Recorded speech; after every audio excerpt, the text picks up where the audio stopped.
सर्वशक्तिमान पिता धन्यवाद करते हैं आज के सुंदर बाइबल अध्ययन के लिए। खुदावन हर एक को बड़ी बरकत दे, आशीष करें पिता, यीशु नाम से मांगते हैं, आमीन। हम पढ़ेंगे पहला राजा 9 अध्याय। सुलेमान को परमेश्वर का दर्शन। जब सुलेमान यहोवा के भवन और राजभवन को बना चुका और जो कुछ उसने करना था चाहा था उसे कर चुका, तब यहोवा ने जैसे गिबोन में उसको दर्शन दिया वैसे ही दूसरी बार भी उसे दर्शन दिया। यहोवा ने उससे कहा, जो प्रार्थना गिड़गिड़ाहट के साथ तूने मुझसे की है उसको मैंने सुना है। वह जो भवन तूने बनाया है उसमें मैंने अपना नाम सदा के लिए लिख रख कर उसे पवित्र किया है।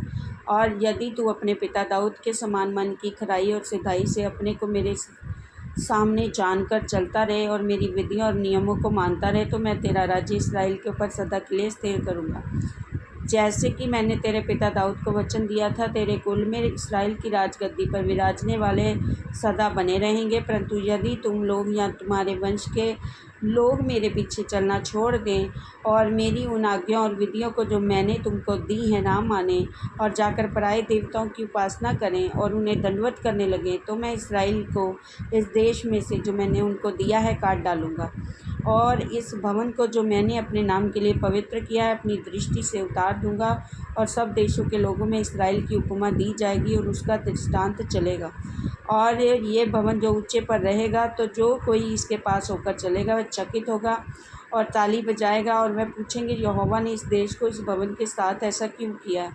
तब लोग कहेंगे, उन्होंने अपने परमेश्वर यहोवा को जो उनके पुरखाओं को मिस्र देश से निकाल लाया था तज कर पराए देवताओं को पकड़ लिया और उनको दंडवत की और उनकी उपासना की। इस कारण यहोवा ने ये सब विपत्ति उन पर डाल दी। सुलेमान को यहोवा के भवन और राजभवन दोनों के बनाने में 20 वर्ष लग गए।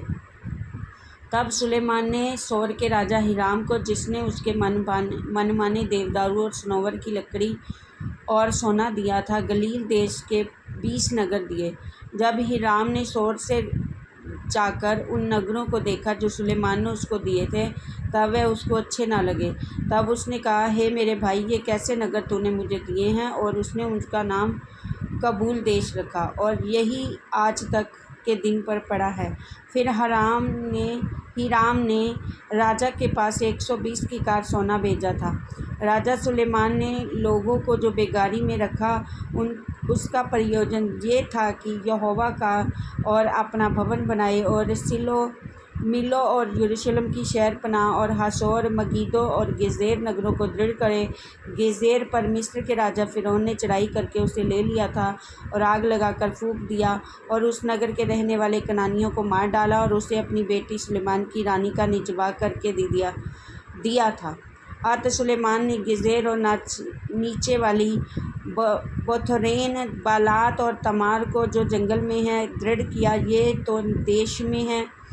तो देश में है। फिर सुलेमान ने जितने भंडार वाले नगर थे और उसके रथों और सवारों के नगर, उनको वरन कुछ सुलेमान ने यरूशलेम, लबानोन और अपने राज्य के सब देशों में बनाना चाहा, उन सब को उसने दृढ़ किया। मोरी, हित्ती, परिजी और हिब्बी और यबूसी जो रह गए थे, जो इसराइलियों में के ना थे, उनके वंश जो उनके बाद देश में रह गए और उनको इसराइली नष्ट ना कर सके, उनको तो सुलेमान ने दास करके बेगारी में रखा और आज तक उनकी यही दशा है। परंतु इसराइलियों में से सुलेमान ने किसी को दास ना बनाया, और वह तो योद्धा और उसके कर्मचारी, उसके हाकिम, उसके सरदार और उसके रथों और सवारों के प्रधान हुए।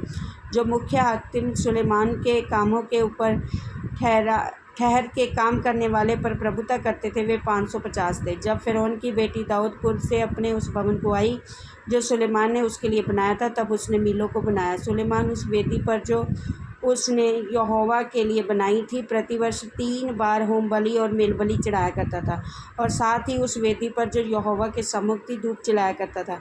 इस प्रकार उसने उस भवन को तैयार कर दिया। फिर राजा सुलेमान ने एस्योनबेगेर में जो एदोम के देश में लाल समुद्र के किनारे अलोत के पास है जहाज बनाए, और जहाज़ों में हीराम ने अपने अधिकार के मल्लाहों को जो समुद्र की जानकारी रखते थे सुलेमान के सेवकों के संग भेज दिया, और उन्होंने ओपीर को जाकर वहाँ से 420 की कार सोना राजा सुलेमान को लाकर दिया। इस वचन के द्वारा ब्लेस करेंगे। हम इन सबको जय मसीह।